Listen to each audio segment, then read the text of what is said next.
The Newsday continues here on One News Now. I'm Sean Yao. All right, we have El Shaddai spiritual advisor clarifying that the group has not endorsed any presidential or vice presidential candidates for the 2022 elections. Bishop Teodoro Bacani said Brother Mike Velarde's endorsement of Bongbong Marcos and Sara Duterte was purely personal, and that Velarde did not consult El Shaddai leaders about this move. Ang una ko pong gustong linawin na ito, yung endorsement na yon ay hindi endorsement ng buong El Shaddai. Ito po ay personal endorsement ni Brother Mike Velarde.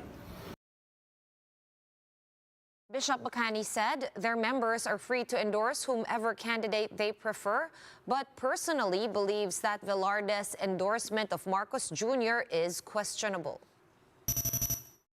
Kung meron man pwedeng endorse for president, hindi po si Bongbong Marcos. Bongbong Marcos ay naghahanap daw ng pagkakaisa, ngunit hindi pinagsisisihan. At ang kanyang pamilya hindi pinagsisisihan ang kanilang ginawa noong nakaraan martial law at yung pandarambong na naganap noon. And Bongbong Marcos remains the most preferred presidential bet, according to the latest Pulse Asia survey. Let's discuss this some more with political analyst Dennis Coronacion, who joins us live over the phone. Good afternoon, Sir Dennis. Sir Dennis, Bongbong Marcos has widened his lead. And at this point, is there still something that other bets can do to catch up? Well, I think we are still 2 months away from the election. And to keep it survey, so it's still possible for the other candidates to change what is expected to happen in the May 2022 election. All right. Well, what can you say? Is it actually effective campaign strategy that we can attribute this wide lead of Marcos Jr., since they always say, that it is a numbers game at this national level? I'm sorry. Right. Can you hear me okay? Hello? Hello, yes.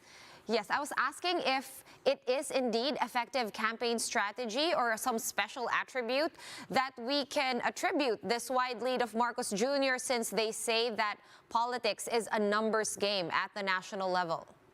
Well, yes, I think we can attribute the high numbers that BBM has been receiving consistently to a number of factors. For one, I think we can attribute it to his extensive social media exposure. If I'm not mistaken, BBM has made his presence felt online through his various social media accounts and even in YouTube, if I'm not mistaken. I think he has been doing this for quite some time now, unlike the other candidates who only who only made their presence felt on social media only lately. Mm-hmm. So that's one. And then, yes, second, I acknowledge what other analysts are saying, that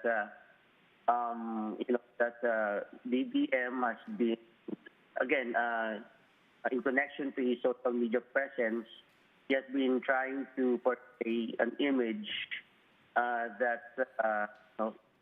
seems to counter all the allegations against him and his family. So it seems to be working, in short. All right. What about this non-showing up in big forums with other presidential candidates? Would this be part of a strategy as well, you think? Yes, I think, because it worked during the first time.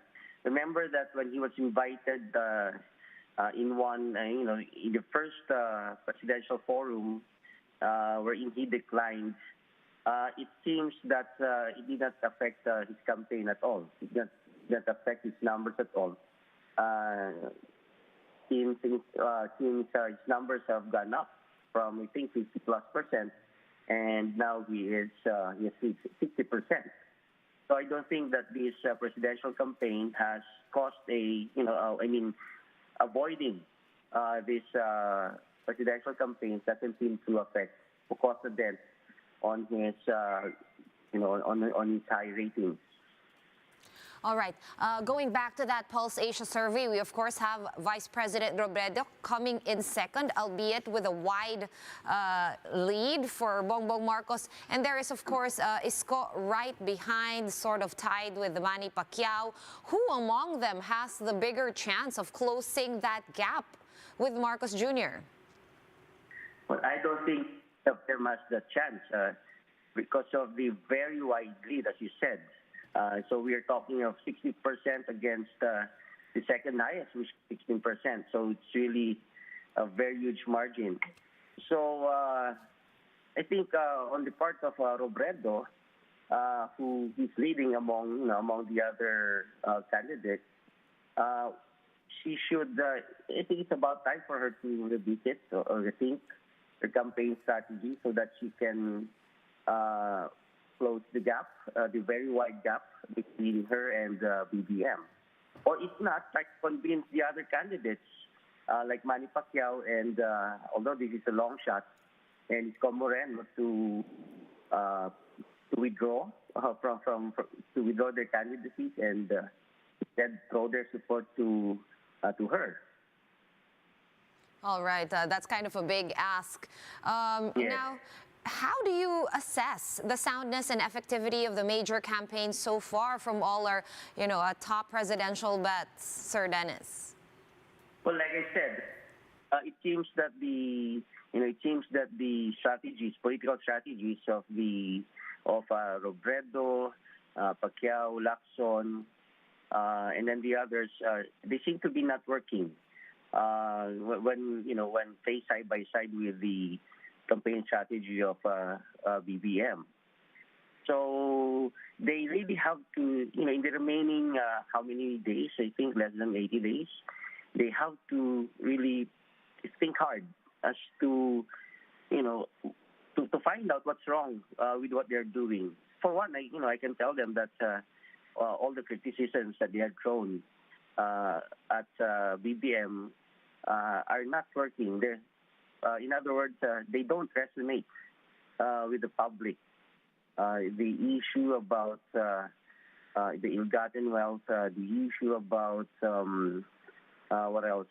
Disqualification, and the issue regarding martial law.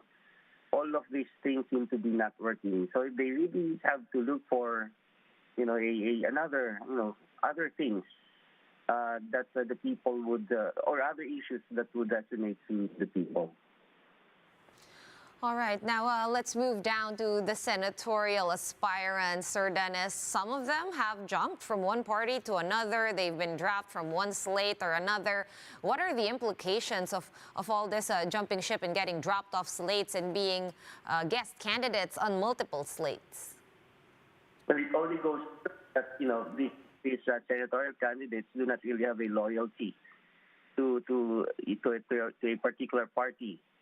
That whenever the interest would serve, they would jump to another party. So we're talking here, I think what we are seeing here is the height of pragmatism and the lack of principle, the lack of ideology. So senatorial candidates would do everything just to win. Forget about their principles, forget about their, ideology, and be with the party that can serve their interests. All right, thank you so much for all your insights and for sharing your time with us this afternoon. Political analyst Dennis Coronacion over the line. Thank you, sir.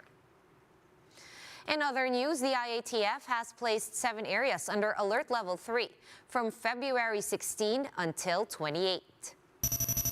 And these are Iloilo City, the province of Iloilo, Guimaras, and Zamboanga City, Davao de Oro, Davao Occidental, and South Cotabato.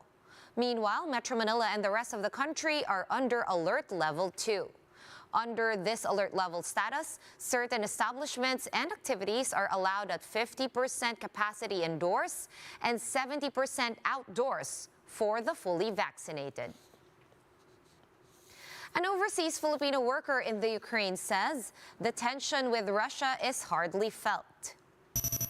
In 1PH's One Balita, Cora Castillo, who works in the capital city of Kiev, says that the Philippine consulate in the Ukraine has already gathered names for repatriation. The OFW says that those who have families in the Philippines want to go home.